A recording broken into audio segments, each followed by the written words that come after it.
Hi hello welcome back to my channel. ನಾನಿವತ್ತು ಬದನೆಕಾಯಿ ಎಣ್ಗಾಯಿ ಹೇಗೆ ಮಾಡೋದು ಅಂತ ತೋರಿಸ್ತಾ ಇದ್ದೀನಿ. ಈಸಿಯಾಗಿ ಮಾಡ್ಕೋಬೋದು. ಮೊದಲು ಇದಕ್ಕೆ ಕಾಯಿ, ಕೊತ್ತಂಬರಿ, ಶುಂಠಿ, ಬೆಳ್ಳುಳ್ಳಿ, ಈರುಳ್ಳಿ, ಧನಿಯಾ ಪುಡಿ, ಚಿಲ್ಲಿ ಪೌಡ್ರು ಇದನ್ನೆಲ್ಲ ಹಾಕಿ 2 ಸ್ಪೂನ್ ಆಗೋಷ್ಟು ಕಡಲೆ ಹಾಕ್ಕೋಬೇಕು. ಇದಿಷ್ಟನ್ನು ಹಾಕಿ ಇದು ರುಬ್ಕೊಂಡಿರೋಂಥ ಮಸಾಲೆ.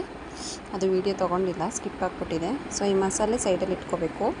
ನೆಕ್ಸ್ಟು ಒಂದು ಕುಕ್ಕರಿಗೆ ಒಂದು ಸಣ್ಣದಾಗಿ ಹೆಚ್ಚಿರೋ ಈರುಳ್ಳಿ, ಸೊ ಅದನ್ನು ಹಾಕ್ಕೊಂಡು ಸ್ವಲ್ಪ ಫ್ರೈ ಮಾಡ್ಕೋಬೇಕು. ಈರುಳ್ಳಿ ಸ್ವಲ್ಪ ಫ್ರೈ ಆಗ್ತಿದ್ದಂಗೆ ಟೊಮೆಟೊ ಒಂದು ಹಾಕ್ಕೋಬೇಕು. ನಾನಿಲ್ಲಿ ಹುಳಿ ಟೊಮೆಟೊ ಯೂಸ್ ಮಾಡಿರೋದು. ಸೊ ಈ ರೆಸಿಪಿ ಬಂದು ನಮ್ಮ ಅಕ್ಕ ಮಾಡಿರೋದು. ಸೊ ಅಕ್ಕನ ರೆಸಿಪಿ ಅಂತಲೇ ಹೇಳ್ಬೋದು, ಅವರೇ ಮಾಡ್ತಾ ಇರೋದಿದು. ಟೊಮೆಟೊ ಹಾಕಿದ್ಮೇಲೆ ಸ್ವಲ್ಪ ಹಾಗೆ ಫ್ರೈ ಮಾಡ್ಕೋಬೇಕು. ಇಷ್ಟು ದಿನ ಯಾಕೆ ವೀಡಿಯೋ ಬಂದಿಲ್ಲ ಅಂದರೆ ಸ್ವಲ್ಪ ಹೆಲ್ತ್ ಇಶ್ಯೂ ಇತ್ತು. ಸೊ ಅದಕ್ಕೆ ವೀಡಿಯೋಸ್ ಮಾಡೋಕ್ಕಾಗಲಿಲ್ಲ. ಈಗ ನಾವು ಮಸಾಲೆ ಏನು ರುಬ್ಕೊಂಡಿದ್ವಿ ಅದನ್ನು ಬದನೆಕಾಯಿನ 4 ಸೀಲ್ ಮಾಡಿ ಆ ಮಸಾಲೆನ ಅದರೊಳಗೆ ತುಂಬ್ಕೋಬೇಕು.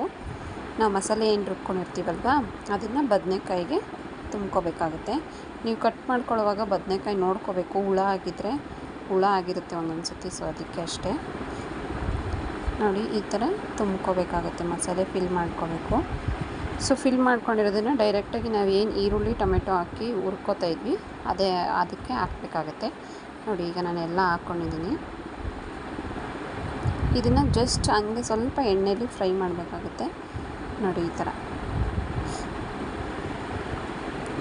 ಜಸ್ಟ್ ಈ ಥರ ಫ್ರೈ ಆದರೆ ಸಾಕು. ನೋಡಿ, ಟೇಸ್ಟ್ ಅಂತೂ ತುಂಬ ಚೆನ್ನಾಗಿತ್ತು. ಇದಕ್ಕೆ ಅಕ್ಕಿ ರೊಟ್ಟಿ ಕಾಂಬಿನೇಷನ್ ಸಖತ್ತಾಗಿರುತ್ತೆ. ನಾವು ಅಕ್ಕಿ ರೊಟ್ಟಿಗೆ ಮಾಡಿದ್ದು.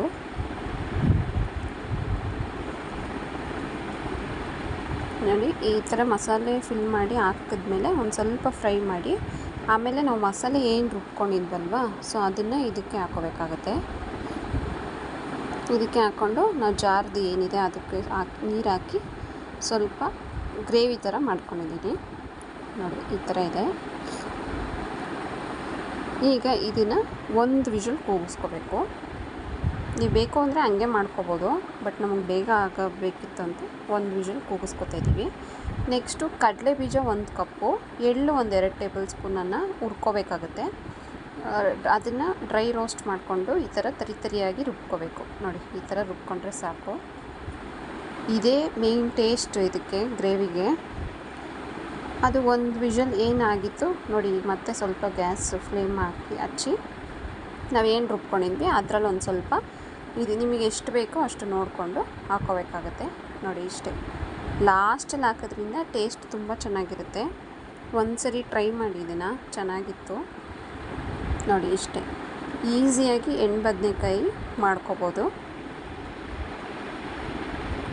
ನೋಡಿ, ಈ ಥರ ಎಣ್ಣೆ ಎಲ್ಲ ಬಿಡುತ್ತೆ. ಸ್ವಲ್ಪ ಅದನ್ನು ಬಿಸಿ ಮಾಡಿದ್ಮೇಲೆ ನೋಡಿ, ಈ ಥರ ಎಣ್ಣೆ ಬಿಟ್ಟರೆ ಎಣ್ಗಾಯಿ ಬದನೆಕಾಯಿ ರೆಡಿ ಆಗುತ್ತೆ. ಇದನ್ನು ನೀವು ಚಪಾತಿ, ಅಕ್ಕಿ ರೊಟ್ಟಿ, ರಾಗಿ ರೊಟ್ಟಿ, ಮುದ್ದೆ, ಅನ್ನ ಎಲ್ಲದಕ್ಕೂ ಸರ್ವ್ ಮಾಡ್ಬೋದು. ನಾವು ಮಸಾಲೆ ಅಕ್ಕಿ ರೊಟ್ಟಿಗೆ ಸರ್ವ್ ಮಾಡ್ಕೊಂಡಿದ್ವಿ. ಟೇಸ್ಟ್ ಅಂತೂ ತುಂಬ ಚೆನ್ನಾಗಿತ್ತು. ಇದು ಅಕ್ಕನ ರೆಸಿಪಿ ಅಂತಲೇ ಹೇಳ್ಬೋದು. ಒಂದು ಸರಿ ಟ್ರೈ ಮಾಡಿ ನಿಮ್ಮ ಅನಿಸಿಕೆ ಅಭಿಪ್ರಾಯನ ಕಮೆಂಟಲ್ಲಿ ತಿಳಿಸ್ಕೊಡಿ. ಇನ್ಮೇಲೆ ಕಂಪಲ್ಸರಿ ವೀಡಿಯೋ ಬರ್ತಾ ಇರುತ್ತೆ. Thanks for watching.